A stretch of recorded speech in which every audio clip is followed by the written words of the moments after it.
mafundisi emazuva akaguta chaizvo zvokuti kana kugoma chakwanisa kuenda nawo kunonamata. Ko ivo vacho varumbotaura nezvazigo. Zigo is a journalist. He comments on doctrinal matters. Whatever gives Zigo $1 is what he will publish. At best, he's a journalist. Journalist.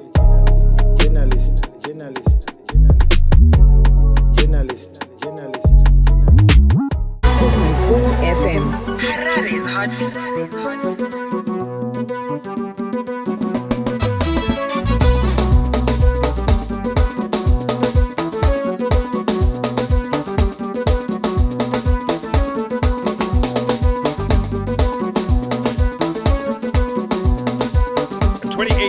Before the news at 9 a.m. is our time right here on Capy Talk. It's a Tuesday, the 8th of October, 2024. You can get Capy Talk on 100.4 FM, Harare's heartbeat for Harare and local areas. You can also listen online on www.capytalkfm.co.zw. Every Tuesday, we've got Zigo in the studio. Hey, what's up with those glasses that you're putting on, Zigo? Hey, cash is now flowing, you know. I'm now earning. Okay. Maria got one day, so I should make a statement. Okay. I should not be just a regular DJ. Marine church. No. Nyanda tranas. Ayo. Nyanda tranas ndi kuti andisodwa kuti marine church. So ndikazondikuita marine church manje, I will be contradicting myself. No, this is the blessing, and the blessing of the Lord make it rich and adds no sorrow to it. I don't know. You don't want to but for you to get the blessing, it's always said that you have to give, you have to seed, you have to do offerings in church. Is that what people are doing nowadays, or power? If you've got the money, you seed more and you get more blessings. You seed less, you get less blessings. And I don't think it would. It's more according to who. It's less according to who. Yeah. Ari kutambira wacho mufundisa nonga rumbenda nacho. Nai mimi anazigone mazita enyaya ungauya kuzonipa $5 tibvire apa. Pane kako abuse shoko raMwari karipo ipapa. Because of course blessed is the hand that giveth than the one that taketh. But not in the vile, contentious and aggressive way that we see it happening today. In the white Zigo. I'm going to repeat. But my point is, kuchivano chedu taiti kandiro kanoenda kunobva chi kamwe. Give and it shall be given unto you. Press down, shaken together, running over. Shall men give unto chi? Unto you. Ndikakuti achibonipo 20 wo. Pandozokuti ndipo 20 pakaoma ndipo. Unoti just because uya anombondijegona ngendese ndimpo. Munhu akanaka musociety unongozvona give and shall be given unto you, but not the way that it's now being put mumachurch. Ukaverenga Bible pane vhesi randakuverenga pana 1 Timothy 6 from verse 4 to ndatangire pa 5. And there are people who have robbed you of the truth and they think that godliness is a means to financial gain. Kuti vanofunga kuti chinamato kana chitendero inzira yekupfuma nayo. Ukaona wewe wakuenda kuchechi kuenda kunofunga kuti ndakunopfuma kuchechi. Ndozvikunzi ndime vanhu vari robbed of the truth. Kuchechi akusiko kunotsvaka mari. Am I robbed or I'm being robbed? Who is wrong? You are being robbed of both the truth and also your pocket. Zvina nongorobwa the truth wosara usina mari kana kurobwa mari wosara usina truth. Manje pakurobwa zvese and you end up thinking that godliness is a means to financial gain. 6 yacho but godliness with contentment is great gain. Kurova kuti chinamato kana chitendero kana kuti umwari hune kugutsikana nezvaunazvo ndokutopfuma pamberi paMwari. So chimbondudza are you saying kuti kupa kuchechi kwakaipa here? No, kupa kuchechi hakuna kuipa. Anmona because paunenge uchipa kuchechi ukusupporta basa raMwari, uri kutsigira basa raMwari. Wangofanana nevanhu vanotogara vari kuchechi ana Peter vanenge vaine zvavari kuita pamberi paMwari. Andimabona hazvina sei hazvina kuipa, but kufunga kuti ini ndichapfuma nenhau yokuti ndiri kunopa kuchechi ndiwe watorobwa. Ndosaka makazonzwa Soldier Love ane songa yakaimba inonzi Hameni munhu waMwari, akabva ati hanzi kupa kunotokunda mufaro, hakuna zvakadaro, aiwa inini ndine nharo hanzi unonzi pauchapa uchadzoserwa wobva watoona kuti watopuwa wakapusa vatokusenzesa. Iwe kupa ungakunde mufaro, iwe uchipa ungafare stereki muchipa. Kupiwa ndokunotofadza kudarika kupa. Kupa ungakunde kuti kupa kune mufaro upura ugamuchira. Ndipe kaufare toni ndokupa iwe ndona ndiana anofara stereki. Saka it's good for if we see vakuru vechechi vachifara zvavo vachirova mapato vachienjoya because they are receiving. Anenge achireceiver. Ndiye anenge achifara. So they've got every reason to enjoy themselves. To enjoy and to encourage you. To give more so they enjoy more. And to give you fake, fabricated testimonies. Anukona. Unonzwa muna unonzwa kune vanhu vane hama dzakangowanda. Vanhu vane hama zvafanira ndini mari muno ndine hama 2. Bakune mwe munhu kuti anoenda kuholiday umba kwatete ningi oti nhasi ndinoda kuremboni every location anaro. Unomunzwa munhu iye achiti ndakangoerekana ndangotumirwa mari neimwe hama yangu. Vanopanana hama dzo dzakawanda. Munhu iye ndiye anoya achipa testimony. After ndabvisa seed rangu ndabvisa ndakangofonerwa nemwe munhu payangonditumira $200 wakapiwa nehama yako. Iwewe zigo wakabvisa mari ukasawana testimony upiwe time yekuti asi yoti ndakabvisawo zvinoita sei hazvina kuita. So you unoda kupa zita testimony. Aiwa. Kuti ndakaburitsa ndakapa last week ndakaita offering yakawanda but believe me azati zvadzora. What is good for the goose is good for the what? For the gander. But are we Zigo, when you receive something and you come and more often than not we get to see a lot of people saying after last week and visa 500 yangu mchechi ndakazoti muchingobva kuno zvandakasangana nemashura chaiyo sangana munhu anga ane 5 years asuri ndipa mari yangu akabva andipa mari yangu yato double, right? If I do the same, right, and I don't receive anything that I will say I will be able to come through next Sunday and say, you know what, I gave out 500 last week but ndakatozonita waste ndakasora zuva rese nchingobuda mari. Is that a testimony that is expected from one church goer to do that? Ndopandiri kuti I would even appreciate for you to come and give feedback yezvisina kuita. Handiti? Because ndokutoti itoita normal society. Kuita kuti next time panenge ndakubvisa woinini handiti.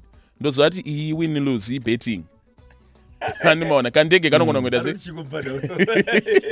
Serious. Kana mumwe achipa testimony zvakaita. Mumwe anofanira kupa testimony zvisina sei kuita. Tochisa musoro pamwe kuti imi zvenyu zvakaitawo sei, zvangu zvakarambawo sei. Even in failure ndogona kuona kuti maybe ndandisina kutenda kwakakwana kana chi. Wakuchidhauta simba raMwari. Aiwa ndisi kudhauta simba raMwari but vakapa zvikaramba. Zvakaramba under whose timeline?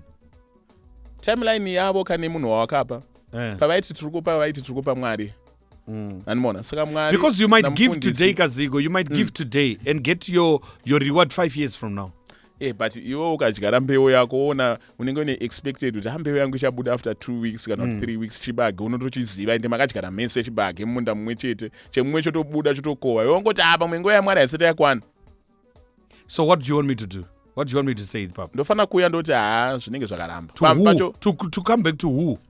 Dai zvakaita who am I was I going chonetsa. Dai zvakaita dai zvakaita ndauya kuzotaura kunani. Ndaiudza Mwari kuti thank you for what you have showed me. But Sakapa, why should I go back to a human being who is also wanting blessings from God as well? Izvezvi zvikaita nditi audze Mwari chete. Fundiswa kaona kuti wachaita testimony ka. Unobva utanga kutoudzwa kuti for they overcame them by the power of the testimony. Munofana kuyazopa testimony yenyu kuchechi. Pamberi pevanhu. Ende kazhinji kacho autopa testimony chiti Mwari anozongoiswa se closing remark. Vanoenda kutenda Mwari waZigo, Mwari waProphet Zigo, ndakauya panapa ndikabvisa seed rangu ndikawapa zvikadai. Kana zvikaramboka unoyawo uchitaurwa chi. But have you ever noticed kuti pese pazvinonzi zvaramba unobva wanzi shingai kunamata? No, pese pazvinonzi zvatoramba. Minga chaidzo dzemashuwa tinasheka dzinobva dzoti mukadzora zvandakaunza zvezvo zviri nani. Unoona tinasheni pandine problem netemplate rekuchechi. Pese panoramba chinhu blame inopiwa iwewe. Ndopakasiyana nekumapostori nekumachii handiti zvaunofana kuita zvinenge zviri clear. Iwe ukaenda kuchechi ukanonamatirwa zvikaramba unonzi maybe manga musina kunyatsosimudza kutenda. Wobva kuti kana ndisimudza kutenda ndoita sei? How do I simudza kutenda kwacho? Anmona wobva wasimudza kutenda kwake wobva wanzi mamibhadhira chegumere wobva wati ndisiri faithful one bhadhirai chegume chachiya. Should we say when you give, you should expect to receive, or you should just give and not expect anything, because they say that the best things in life they come as a surprise. It is given in the Bible. Ask, you shall be given. Yes. Yeah. But can I've asked it for a car and I don't get it. Should I come back and say because you are already giving yourself timeline I want it tomorrow, and yet you don't answer. But the person who is supposed to grant you, who is God, knows his time to do that. But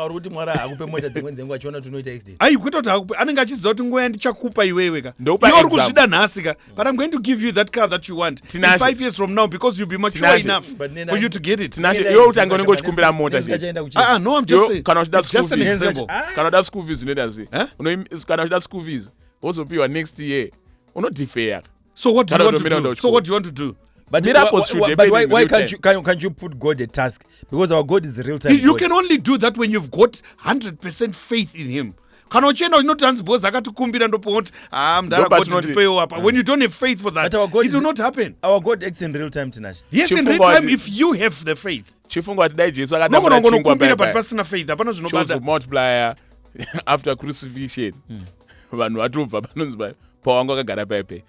Ask and it shall be given. I think it's a matter of faith. Yes, that's what I'm talking about. Template a matter of faith. Really tricky, because your faith yako at any point in time mufundisi jawo atoshandise template refaith mna ingadai vachitokumbira church and it shall be given unto him. Vanototi ndatise fundraising havagona kutomirira vanotoivaka. Unoziva shumba zvinoitika kumaPastor uko. MuPastor unonzwa achiti anokudza zvakati ati kana ndichinyeba zvikasaitika musi wakati uyautore motikari yangu, anokubhejera uyautore motikari yangu. Ona but son, isusu handiti mafundisi asitoshandisa ask and it shall be given unto you. Mafundisi they are giving a command to church guys try to fundraise because he needs that money quickly. Webad anozada ask and it shall be given unto you. It just next year. And panika make a scheme manje kari kuitika machurch kausiruzia kekuti mufundisi manje vanofeka seed ravakapa spiritual father ravo obva vati ndakapa spiritual father wangu 50,000 kuti iwe spiritual son obva wamotivatika obva wapawo 45,000. You know what? All right, there's someone who's written something here. Okay. All right, you end up with a message. All right, let me look here. They say that Bible clearly stated muprofita akataura zvisingaite musamutya. Deuteronomy 18 verse 22. Musamutya. There's another one that I'm trying to open. All right, let me keep trying. But une mama profita yoti even akataura zvekunyemba. Because at the end of the day, even the Bible itself says there's a time for everything, right? Time to what? Yes. Time to sow and time to harvest. Yes. Time to harvest. No, wait. Yashika rini. Who told you to yashika? Yes. Let me ask you. Wakarima chibage iwewe. It takes 3 months. Chinenge chaiva. Because it's known.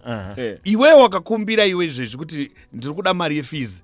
Timeline yacho unofana kuchipuwa in 2 days, 1 hour, or 3 months. No. Before school zavurwa. Our God is a miracle working God tonight. Yes. Yes, miracle. It only happens. That miracle only happens when you've got the faith. But don't say when you give $10, you're going to get 20 immediately after that if you don't have the faith, right? Yeah. You get it? The moment you give and you don't have that faith, don't expect to uchingobuda vanhu vanotona vanhu vaimbopuwa zvitauro zviya zvinzi famba unoputa mota yaunoda you get it. Saka kana usitorina faith zvinanusatobaka. Yeah? Kana usina faith. Yes, ipa hako, but don't expect anything because your faith is not there. Mubible tinashi hapana pakambotaurwa kunzi giving inofana nge unofana kuzoreceiva by faith. Bible maangonzi give and it shall be given unto you. Press down, shaken together, running over, shall men give into your bosom. Zigo. Pakatonzi, faith is the substance of things hoped for. Yes. Seen. We hope that my prayer is going to be answered. Yes. I think it's about in faith. receiving we use hope. ndopa ndikuti faith yakazvimirira even ndisina kutopa ndokona kutongoita handiti iwo ruda NV 500 you can hope for it. NV 350 you can have faith that you are going to get it. You don't have to give to get it. You can just believe in it. Andona after even wakumbira Mwari andimaona. But in manje ndiri kutoona template ratiri kushandisirwa izvozvo. Mafundisi asitorishandisawo. Vakushandisa template ripi, maybe explain on that. Give iwe kuchechi you seed and in the right time uchaita sei uchareceive. But mvunzo ripo manje zigo ndokuti pavari kuti give and it shall be given, vari kutaura vachitaura pa in the aspect of faith here kana kuti vari kungotaura because target yavo is to raise $5,000. Ndopatiri kuti ipapa ndopaushandisirwa kupa kunotokunda mufaro hakuna zvakadaro. Handiti iwe kuchechi uri kunzi ubvise munhu ari kuti ubvise mari iyoyo aigona ngoibhilivha kuti iuye and then hainaita sei haina kuuya, so he is using you iwewe wobva wachibvisa iwewe okumotivate okuudza kuti uchawana chakati and you don't get it, but here for him to get those things he had to make you give to him. So unozoona kuti mumachechi ndokupa example machechi vanhu vanozoramba vachipfunda ndosika tine matop 10 richest men of God machi handiti those people they are rich because we are the ones who are giving to them, but they are not giving back to us. But at the end of the day, all these givings that we are doing in church, the offerings, the seeding and everything, are they helping the ordinary church member who is in need? They are not. Unoziva kuti chechi ndokwai kune maguta vese vaitambura vainoguta kuchechi the Bible, but it's now vis-a-vis. Ndozvandiri kubvunza kuti zvatiri kupa zviya zviri kubatsira here those who are in need in church. Kune machechi anodaro tinasho kuti ane maorganization anonopa anoenda sei, but not all churches. Not all churches. I can just count a few. Tomboti kuna Prophet Hubert Angel, kune Hubert Angel Foundation. Kuna Prophet Makandiwa, kune ya Prophetess Ruth chichi chandiri. Kuna Nasayoja, kune yemagaba yavanoita ichi handiti. But the majority of my men of God handiti tisi turungovapa ivo vobva vatiti mimi kutipa kwamuti Mwari achakuita sei achakupai kwemadi kupiwa naMwari direct. Now what you are saying Zigo, you're nullifying fact yokuti men of God anokunamatira kuti uite mari asina mari. That's what you are saying. Men of God namatira yaite mari ozokwanisa kundinamatira ini kuti ndite mari. Isu tutoti men of God handiti izvezvika it's real kuti muwana asina mari. But at the same time men of God akaguta. How come Zigo we don't have a church service that comes either maybe on a Friday, on a Saturday, or on a Sunday? Pasina panombonzi nhasi hatisi kutenderedza ndiro yezvipo tanguya kuzonamata, let's just go back home. And every Sunday panofanira kuita an offering. Ndiro yezvipo ine target. You get what I mean? In a target. Ndopa example yonenge na bishop ane church akapararira Zimbabwe yese inoi obanzi toda Christmas gift ya bishop kunotanga kutorwa kumamisha nekumachi huku mbudzi hwayi vamwe vachibvisa machi havasviko here men of God pavanosvika kuti I've amassed all this wealth. Ndatimbomira Christmas ino chimbodya ichi ingwani mubhaibheri chairo Mwari aiti chegumi ichi handiti endai munotenga zvamunoita sei zvamunoda modya panzvimbo yandichaita sei yandichasarura. Mombosvikopa kuti no gore rino rini mufundisi ndaneta. Mafundisi emazuva akaguta chaizvo zvokuti kana kugoma chakwanisa kuenda nawo kunonamata. Ko ivo vacho vari kumbotaura nezva electric blanket ratakamutengera achienda kugomo kunorohwa nechando achinonamata nevo. Vauri kumbotaura nezvavo vaunenge uchiti vanopa and what? Are they giving out of giving or they are giving for the sake of their name publicity? Vamwe vacho vari kuita yavo publicity yavo. They are supposed to give. To do that. They are supposed to, but they are not. Because zvinototaura ndozvoti kuchechi ndiko kunofanira kugutira vasina vane nzara. And in the Bible it is written, unoziva kuti chegumi utori mutemo. Ma-offerings nechechi ndiye kuda kwako, but tithe is for the Lord, it's not even yours. You don't compromise that. And that tithe is supposed to serve purpose mchechi. Hanzi kutumba mangu muve nechi? There's someone who sent in a message who says, Hanzi Mwari vakati musauya kuimba yangu empty-handed. I don't know, maybe they are typing. Please type and let us know. Apa unoona chiti nashi pane kamwe ka teaching kanondirwadza kanoitika mumachechi kekunzi unofana kudyara paivhu rakakorera. Pavanenge vachidaro munhu vanenge vachiti kuna vanhu vachiti ko inini mari yangu inini yekupa ndingangonopa ma street kid kana vanhu vanotambura. Okay. Mfundisi anobva kuti mafanzi aenda nere wrong channel. Yabva verse here. Iripo. And Exodus 23 verse 15, according to Forget from Harare Central Prison, he says, Thou shalt keep the feast of unleavened bread. Thou shalt eat unleavened bread 7 days, as I commanded thee, in the time appointed of the month Abib. For in it thou comest out from Egypt, and none shall appear before me empty. Achiri kuIjipita here. Mwedzi uri kubuda vanhu muIjipita. Exodus 23 verse 15. Abib muIsraeri. Ungamubvunza kuti mwedzi waAbib anouziva here. Haambouziva. He's just directly taking something and applying it into a context where it does not apply. Vana veIsraeri vaitaurwa paFeast day Passover. Yavaita chivanhu chavo sevana veIsraeri. Paipa munoita chivanhu chacho. Yangeri bring and shake. Handimaona. Zvakafanana neHoly Communion. Unoziva Holy Communion yemuBhaibheri maitodya vamwe vatozosvika pakudhakwa. Pauro akatopopota kuti waini tikuti murengarire muviri washe kwete kuti muuye mudye zvekubva makanga hamuna kumba here kwekuita sei kwekudya. Ndo chechi yekare. Machechi dzakasiyana. Pane imwe chechi rizigo ine bureaucracy yokuti ine mastage, but ukapinda chechi inoshedzwa muzita remunhu. Is the founder, it's his brainchild. Ndiani idea utora pada kuendesa. So hamumuudzire zvokuita nemari yamunenge maisa. Saka haisi chechi yaJesu. He's the founder of the church. Because pane mamachechi ekuti Patisani ndiye bishop, munin'ina wake ndiye vice president, then mudzimai wake ari in charge of finance. And giving is not just to pay the leaders, but to maintain the work, which includes looking after orphans, widows, maintenance of buildings. In a properly run church, the pastor should not be involved in deciding how much they receive as salary. The church leadership should decide on usage of collections. maPastor emazuva ano hatombodi salary because salary shoma chaizvo. maPastor emazuva ano anda seed and inofanira kubuda iri muenvelope. Saka zvaanoita Pastor Zigo kana vaine service vanodeedza Pastor Patisani vekune imwe church. Pastor Patisani obva watanga kuparidza munofanira kuchengeta munhu waMwari. Pastor Zigo vanenge vachipretenda kuti ange vasina kumudza ndo shoko ramafanira kuparidza. You know what, Nashe? There was this big church. Church yange ine vafundisi vekutauni ine vafundisi vekumusha. Unoziva kuti vafundisi vekutauni ine mari yaonekwa nevafundisi vekumusha zvange zvakatosiyana nekure, but it's same church ine leadership imwe chete. Pakazonzi ngatichimbochinja naye. Vekutauni vaende kumusha. Vekumusha vamboyeko. Unoziva church yakaparara naye pakati. Ndo paya pari kushanda kuti and they think that godliness is a means to financial gain. Because unoona mufundisi same chikoro same church mumwe ane GD6 mumwe anokwira kombi.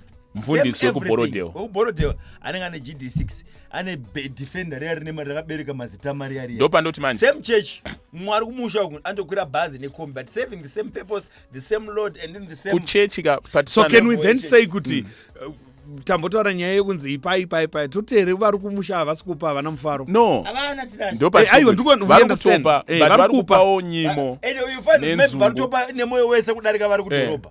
Because kana une 20 million vanenge vachipa nyimo 300,000 aurwadziwa ndo pandotika ona kuchechi handiti this service that you are offering to the most high. Ndatishandise template same rinongoshandiswa kana rekumapurisa rokuti iwo unogona kuti uri mupurisa womboita munhu akufarira kupa GD6 but mota iyoyo inopiwa police force yobva ichispreadwa evenly. Saka iwo kana uri muchechi uri pasi wekubhorodhewa ukapiwa mota kana 100,000 ndaitorwe nechechi yozoenda amadhora ku 100,000 maPastor ari muchechi. And the challenge yatinayo these days mafundis quote maverses avanoda when it comes to food. They tell you kuti New Testament yakati sunungura. When it comes to tithes, they keep the Old Testament. That's a very practical example yoyo. Same Bible andinokota panokunakidza. Panongoita kuti zvauri kuda kuti zviite. Panoita tihapiwe. Ndo paanoramba pari standing. Saka zvematithe ndezveku-Old Testament but zvichiriko nazvo. But kana tautaura zvechikafu musadye zvakati. Obva tangati aiwa murawo hatisisiri pasi pemurawo izvi. Idyai zvamoda. Wakamona tithe ichidefendwa. Chayopinda tithe wakamona ichidefendwa naPastor. Hauna sona munhu ari kudefenda paari kudyira. Hanzi pane pfuma yako ndo pane moyo wako. Moyo wemaPastor iri patithe. Pana Jesu chaipo haitomboripo. Sazodaro ziko. Ndikukudza. Vanodefenda tithe kupfuura Jesu wacho. Machikaka. Okay. Taura wega timbokuteerera. Ayo, ini ndiri kutotyawo ipapa but ndiri mutumwa. Handiti ndakatumwa kuti nditaure mashoko aya. I'm a watcher. So at the end of the day, if we have issues with mafundis kuti vanowana mari and what 100, should we encourage them to do their side hustles? Paulo achisona matende ari muimba yake yairenta side hustle. Maibada hustle paside aisona matende. But you know, it is the same Bible that will tell you to mfundisi anofanira kudya mari yechechi. Arirambe rinoti hanzi you shall not muzzle a horse anditi while it's trading. Asi kuti mombe yakabopwa nditi ichifamba paipe ichita sei? Zvafanana nekuti biridi anditi achivaka paipeka zinenge tichimupa chikafu saka sadza wochita sei achidya. Inini birida Zigo, last one for you because our time yakupera. Nandosa. Ndiri mufundisi inini. Moya musvondo rega rega muchindipa magroceries anditi makasvika ndavhura tuckshop yangu munogumbuka ine. Wavhura tuckshop?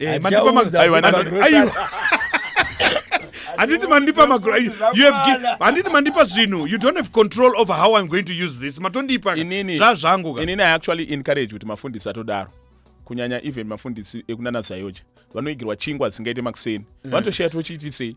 Saka kavhurwa kamusika kawo pasaidi vachitengesa chimwe chingwa chawapiwa. Zvitori nani than kuti mufundisi totoona kuti mufundisi atopfuma zvoti takutonyara tomupa $1 isusu.